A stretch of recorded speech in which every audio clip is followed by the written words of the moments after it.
আচ্ছা, আজকে আপনাদেরকে তৈরি করে দেখাবো ম্যাঙ্গো জেলি। সেজন্য এখানে বাজার থেকে ফ্রেশ কাঁচা আম নিয়ে এসেছি। আর এগুলোকে পরিষ্কার পানি দিয়ে ভালোভাবে ধুয়ে নিয়েছি। এবার একটা পিলারের সাহায্যে এই ছোকলাগুলোকে ভালোভাবে ছিলে নিচ্ছি।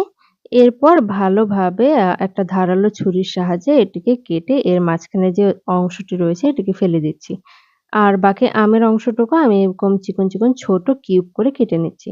আপনারা চাইলে যেকোনো সাইজে কেটে নিতে পারেন। সাইজ কোনো ম্যাটার করে না যেহেতু এগুলোকে আমরা সেদ্ধ করব। তো সবগুলো কাটা হয়ে গেলে পরিষ্কার পানি দিয়ে ভালোভাবে ধুয়ে নিতে হবে।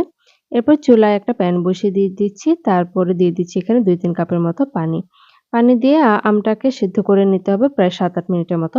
আমটাকে একদম গলিয়ে ফেলা যাবে না, জাস্ট সিদ্ধ করে নিতে হবে।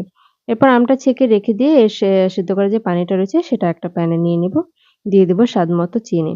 এরপর নেড়েচেড়ে এটাকে জাল করে নেব। এরপর এখানে সামান্য পরিমাণে অরেঞ্জ কালারের ফুড কালারটা ব্যবহার করব। আর দিয়ে দিব ১ চা চামচের মতো ভিনেগার বা সিরকা। তারপরও জাল করে নেওয়া হয়ে গেলে যখন এটা আঠালো হয়ে আসবে সেই মুহূর্তে যে পাত্রে সেট করতে চাই সে পাত্রে এটিকে ঢেলে দেব।